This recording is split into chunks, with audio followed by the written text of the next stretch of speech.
Hey guys, Congresswoman Cammack here. I think we had some technical difficulties on our first video, but we are back. So real quick, just wanted to give you guys an update of what's going on. There has been a lot of elevated temperatures. People are getting pretty,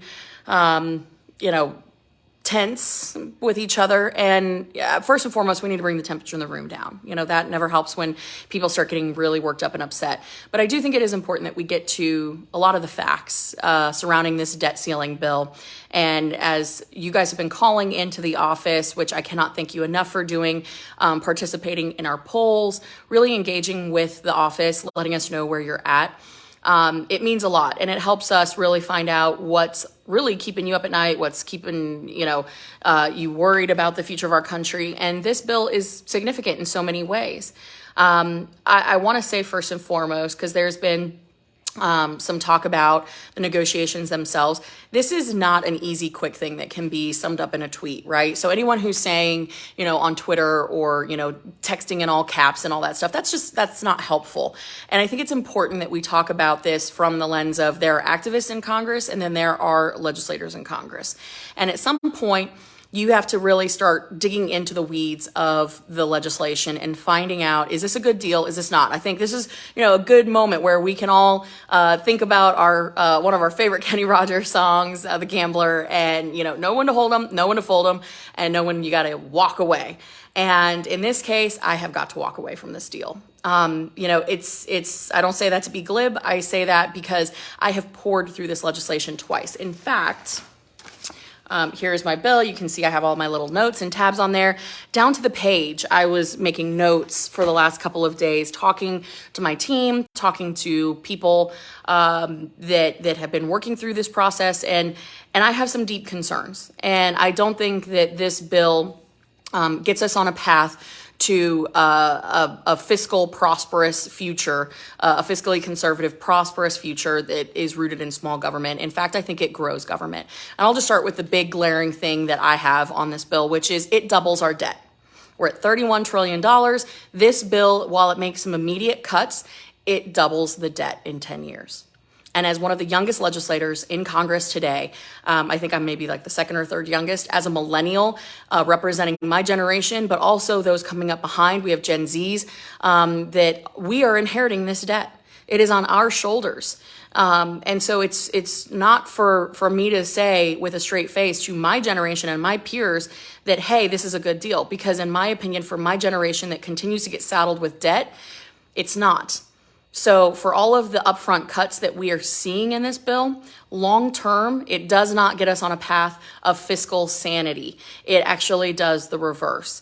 The other thing was, as Republicans, we touted for months that we were going to defund and get rid of the 87,000 IRS agents, and we were going to defund the $80 billion that had been allocated for IRS expansion. In this bill, only $1.4 billion of the $80 billion is being clawed back, and that's in the first year. Now, as someone who came up, working class, I can speak to the fact that we don't have in the working class or middle class the resources, the legal resources to take on these IRS auditors that have said, and I'm telling you this because it was actually said in public yesterday, a Democrat said this.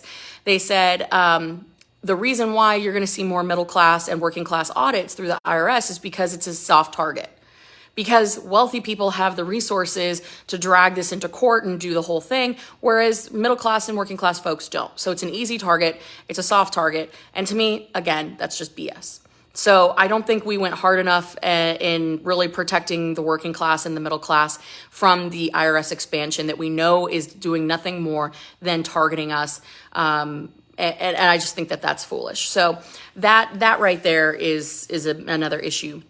But I would say the biggest thing for me in this bill is the fact that in the first iteration, and I had talked with the whip's office and leadership and said, my red line is the REINS Act.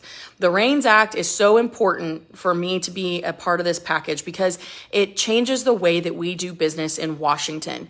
You can cut spending, you can cap spending, but you will end up in the exact same place tomorrow, 5, 10, 15 years from now, unless we fundamentally change the way that we do business. And REINS Act would do it. Just a quick primer on REINS. It is a bill that has been introduced a few times in Congress. It takes on the regulatory regime. The regulatory regime is so dangerous to the American constitutional republic that we know and love, because what it does is it's basically it tackles the regulatory regime that has become the fourth branch of government.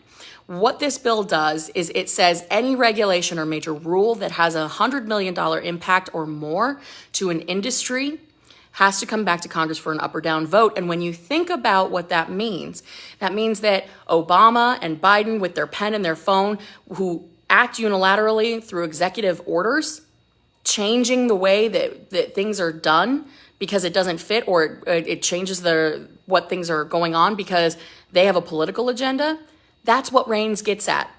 It goes after the real swamp, which is the nameless, faceless bureaucrats that dwell in basements all over Washington, D.C.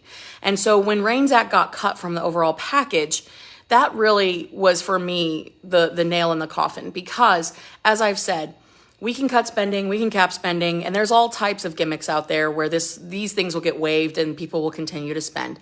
But REINS Act forces the administration to come to heel. It forces regulators to come back to the people's house and ask permission before they go after industries and hardworking Americans. And this is a very, very timely thing, because think about what Biden just did with our domestic energy production. We didn't pass a bill in Congress gutting the domestic energy package or producers. But what Biden did was he regulated them out of existence, right? That was his goal, is to regulate them into submission. Or look at the Second Amendment. Just recently, the ATF announced that they would make millions of Americans, law-abiding Americans, felons if they did not comply with the new pistol brace rule. This pistol brace rule, when you talk to the manufacturers, and I have, it's a $5.9 billion impact to the industry, the firearms industry. So this is where the administration has gotten, quote unquote, smart. They know that they can't get this kind of action through the legislative process. So they subvert the Article 1 authorities of Congress by utilizing a highly weaponized regulatory regime. This is why the REINS Act is so important. And to be frank, we ran national polling through a lot of different organizations, and the REINS Act, it's more popular with Democrats than Republicans by only 1 point. But nevertheless, it's popular with the left because they want to see transparency and accountability just as much as Republicans do. And what in the heck is the point of the people's house if we continually are subverted, right, by the administration? So this administrative pay-go that was included as a substitute for the REINS Act, when I read it, I had deep concerns, because immediately it said that it would sunset in December of 2024. So this was a short-term deal that wouldn't have lasted. It wouldn't be permanent. Also, it gave a waiver authority to the OMB director to waive this new administrative pay-go at any time, with really no reason as to why they would waive this new rule. And she openly in public said, I can use this whenever I want, and when we need to get something done, we'll just go around it. But then, and this is why it's so important to read the bill, the interesting choice of words was administrative agencies subject to executive rule, right?